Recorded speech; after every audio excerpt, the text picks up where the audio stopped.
Hey, what's up everybody? Welcome back. I'm James and you are watching Blue Dog Aquatics.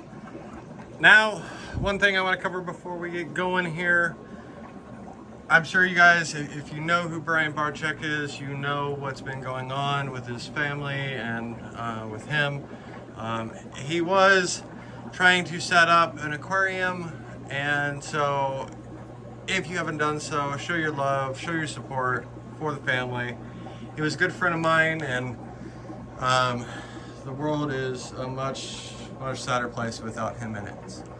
But I will leave it at that. I don't want to get emotional, but I was watching his goodbye video, and it's a real tearjerker, especially from those that have known us or known him.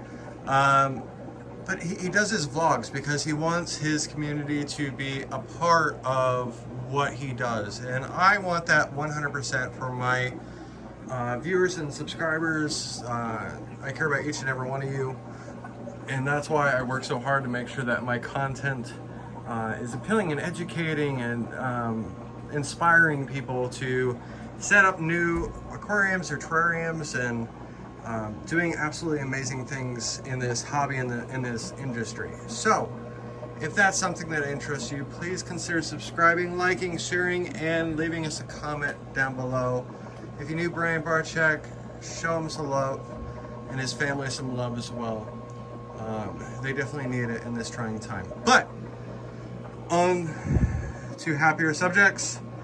Today we are talking about choosing the right fish for your aquarium. Now, we've done a couple of different videos on what fish size and the amount of fish you can put in and feeding and all that, but we haven't got into choosing the right fish. I know you can go to so many different types of stores, and there's everything from Guppies to angels who are angry. They have mollies and platies and brilliant rasboras. Look at these guys. This is the first time I've had them. They're absolutely amazing. They actually kind of remind me of like zebra danios or giant danios, but just a little bit more color on them. But with that being said, so how do we pick the right fish? There's so many different fish to have and to put in our aquariums. How can we possibly choose the right one? Well, it comes down to a couple of different things. First off, how big is your aquarium? Now, a lot of people will get things like, let's see if we still have any, Oscars. Now, these are just baby Oscars, and they will get so much bigger. But right now you can see, we have them in here with the electric blue Aquara, and even the electric blue Aquara are just babies right now. And you're like, well, James, you have them in a 40-gallon. You're right, I do. Because I want to remove a step, because I know that these guys are going to need to be in a 75, 100, 125, or possibly even a 200-gallon tank when they're full grown. So if I keep them in a 40, I can let them grow up a little bit and then just move them to one step up into a bigger aquarium, rather than doing a 20, a 40, a 60, an 80, blah, blah, blah, blah, blah, all the way. Because then you're spending all that money with all the different tank sizes, and that adds up quickly.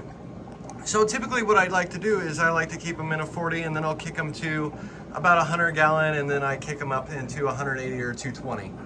So tank size is everything. Now, if you had something like a guppy, guppies are at max 2 inches. I didn't feed you guys. I just, man, these guys are special. That's just my finger. Just my finger. They don't care. But guppies only grow to about 1.5 to 2 inches. So you don't need a crazy big aquarium for guppies. Now, if you're trying to just breed out like crazy and you want a ton of them, well, then you can set up a pond or even a 40 like this. Because even 40 to 50 guppies in here doesn't put off a huge bioload for a 40. Another way to pick is guppies come in so many different colors. They're absolutely amazing. So that if you want something that I would say is all over the place because you have your, if you're choosing a fish, let me see if I can find them. You have things that live on the bottom, like dojo loaches. Dojo loaches swim on the bottom. Then you have things like your mollies or platies that are kind of all over the tank. You have things like rainbow fish that are zipping and moving and all constantly on the go. Then you have things like guppies that are what I call top dwellers. Now, choosing fish can be difficult just because there are so many options. Now, we covered tank size. Now, if you have no problem moving up in multiple different tanks, then any of the big fish, the sharks, the angels, and you're like, well, angels aren't big fish. Actually, they are. Because a lot of times we see them and they're only about this big or about that big. Now, you notice on this angel how his veil is all the way up. That's how an angel should be. A lot of times you see them and they're in pet stores or they're in aquariums and they're curved down. That means that they're in too small of an enclosure. And I would say for a pair of angels that are adults, 55-gallon aquarium minimum. Now, you're like, well, James, I want more than just 2 fish in my aquarium. Absolutely, I completely understand that. Then you get into setups like this.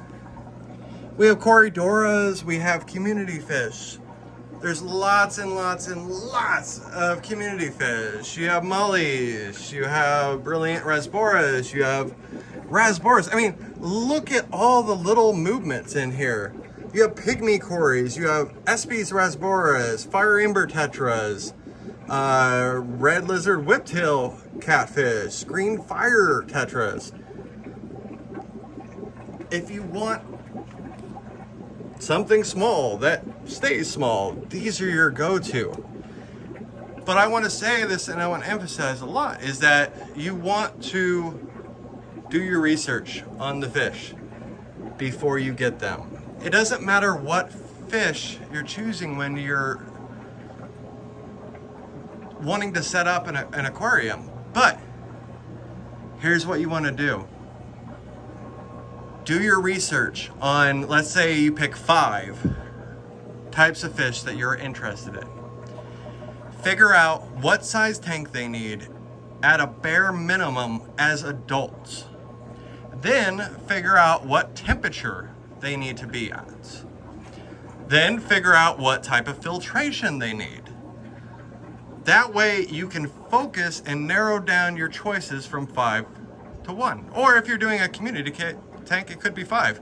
But you want to make sure that all 5 of those types of fish are all happy in the same type of environment. There's a reason why in this store we have different types of fish in different aquariums or at different heights. Did you know that none of my tanks have heaters? Filters, of course they do. They all have filters. They just don't have heaters. And that's because we keep our colder fish on the bottom, then our moderate ones in the middle, and then the ones that need warmer temperatures up top. Because the lighting and everything is going to raise up, and these are going to stay warmer. Good rule of thumb if you have a lot of aquariums. But I hope this helped you to figure out and choose, or at least give you an idea of what type of fish you want. There are so many different kinds, there are so many different species, and don't settle for second best. If you want something, find the vendor, find the breeder. Don't just hold out to what the store has. I mean, trust me, my inventory alone in here changes on a monthly basis. Not because we sell all the fish in here, no, we have some long-term ones. We have some that have been here for a very long time, like Home Skillet right there. Has been here for like 8 months. Or the Buenos Aires Tetras, too. Also figure out if your fish can be community or if it's a predator. Can it have friends? or can it not? We had a Fahaka puffer that only had 2 friends. They were black convicts. They lived harmoniously for years. And then one day, I swear, they just looked at him wrong, because I came home and there were bite marks out of both of them. I'm like, what did you do to him? Did you look at him wrong? You guys have been friends for years. But, oh, there goes the gold nugget. Oh, you can see it kind of back there. Please do your research when trying to figure out what type of fish you want. Fish stores can always order fish in. So if there's something that you're interested in that the store doesn't have in stock, ask. Say, hey, I'm kind of interested in this species of fish. Are you able to get it in? Odds are they're gonna say yes. There are some rare stuff that they might say no, or there may be things that are seasonal, like axolotls, that you're like, okay, just wait until spring and then we'll get them. So, I hope you guys enjoyed this video. Let me know your thoughts in the comments down below. And welcome into the new year. Please, again, send all your love and support to Brian's family and friends. And we will see you guys next week. Thanks for watching.